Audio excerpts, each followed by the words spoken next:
Playboi Carti is now considered a genre-defining artist, paving the way for a whole new generation of rappers.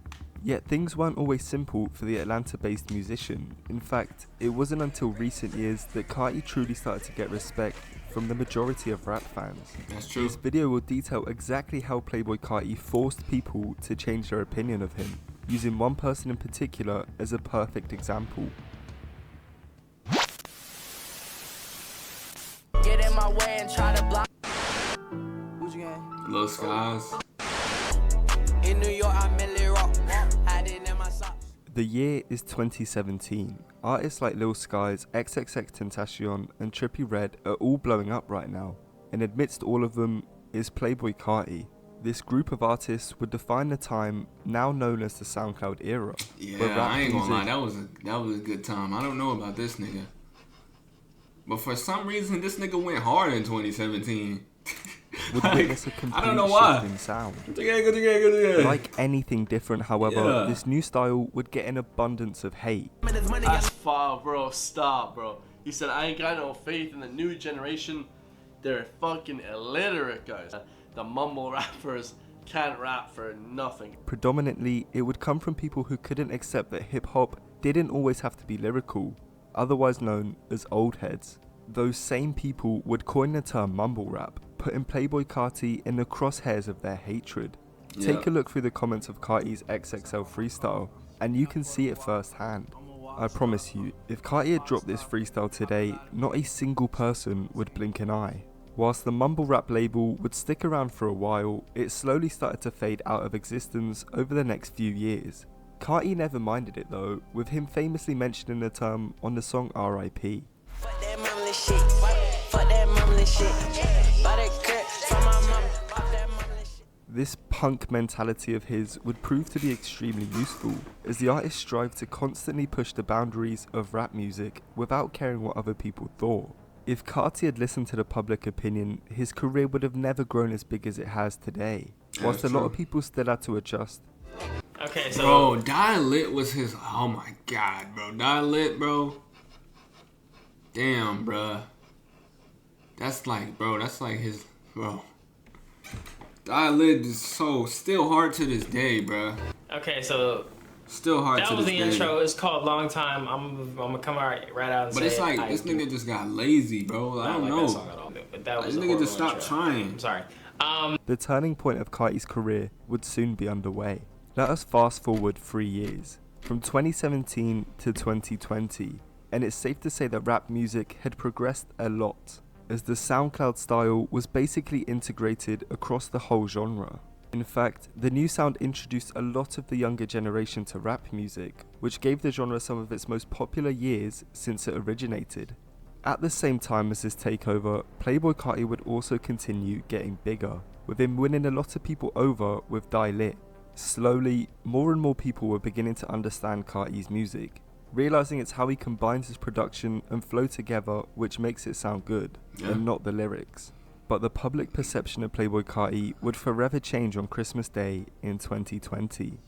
Kind of. The initial reaction to Whole Lotta Red would be worse than anything Carti had faced in his career previously. Nah, for real. Whole Lotta Red was like,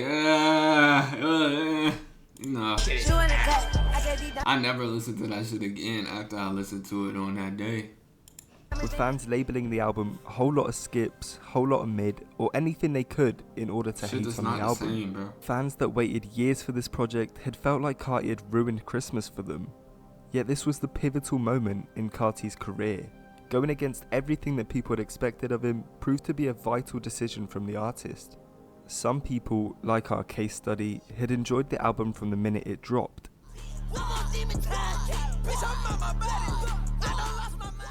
Embracing Carti's new sound as a breath of fresh air for the industry and appreciating their It was complete good switch in up a in moment, style. bro. But like, for the majority of fans, they long had to let term? the album sit for a few months before truly understanding it. Which is where Playboi Carti comes in and forcefully changes people's minds about the project. Whole Lotta Red isn't an album you typically listen to whilst just chilling at home. I'm not saying you can't, but where it truly thrives is in an outdoor environment, like at the gym or most notably at one of Carti's iconic live performances. The artist famously took Lollapalooza by storm in 2021, where he would perform Whole Lotta Red live at a festival properly for the very first time. Yeah, I ain't gonna lie, like these are like performance songs. Like this is waiting for Miley Cyrus shit. would be traumatized by the performance, with it being reminiscent of a punk rock concert considering the amount of mosh pits. Whilst Carti himself doesn't do much other than bring the energy and scream during his performance, his dedication to punk artistry is visible on stage, incorporating an electric guitar which elevates his performances even more. The artist would string together a number of iconic performances for the album, including a tour by the name of King Vamp, which led to the album being seen in a completely different light. Eventually, Playboi Carti would be one of the most demanded names for festivals. Ladies and gentlemen, please stay tuned as we attempt to commune with the devil. Oh shit. Around the world, headlining shows from Europe to America. Why that ad pop up on a Carti video still though? More to it. Alongside Carti's ability to be a great performer, Hey, there was one song in particular that adjusted people to the artist's new sound. As a perfect blend of Die-Lit and Carti's new style, Sky would amass a ton of popularity amongst rap fans and the TikTok community in particular. Becoming a trend literally every month, the song would solidify itself as one of Carti's most popular songs to this day.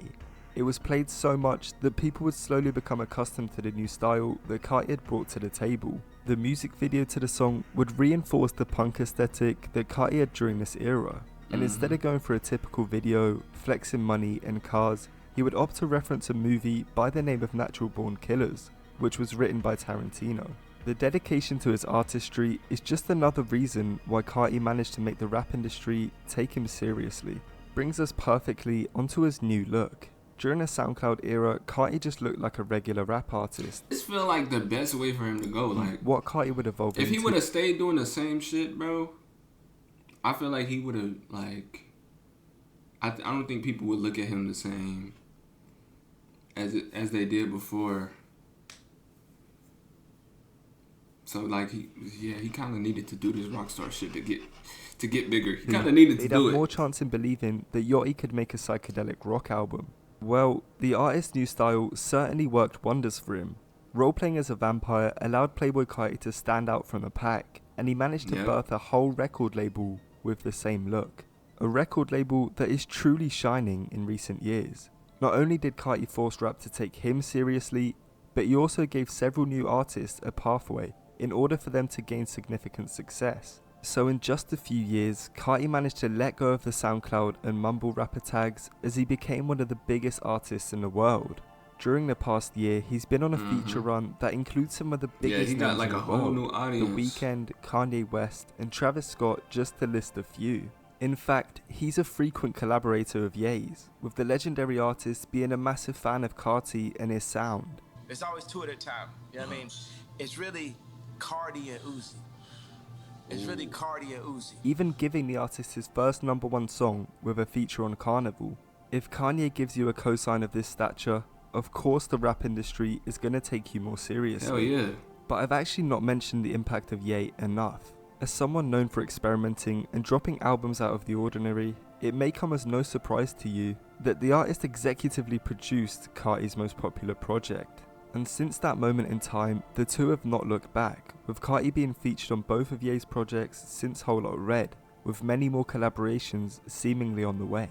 Carti's new style and verses on all of his features have built up the fans' anticipation, as the artist possesses one of the most anticipated albums in the last decade, and it seems like he can do no wrong. Every single piece of music he puts out is praised like he's the second coming of Jesus. Imagine if you showed this to a hip-hop fan back in 2017. They tried to arrest you for blasphemy. We went from I'm Dante despising Die-Lit to being one of Carti's biggest supporters. I can finally sleep. And it's the perfect That shit was not that good, bro. how Carti grew That shit was not that good, bro. on the alright. majority of rap fans. With Carti's ambition to evolve with every album, who knows what the artist will bring on his next project, if it ever. Hey man,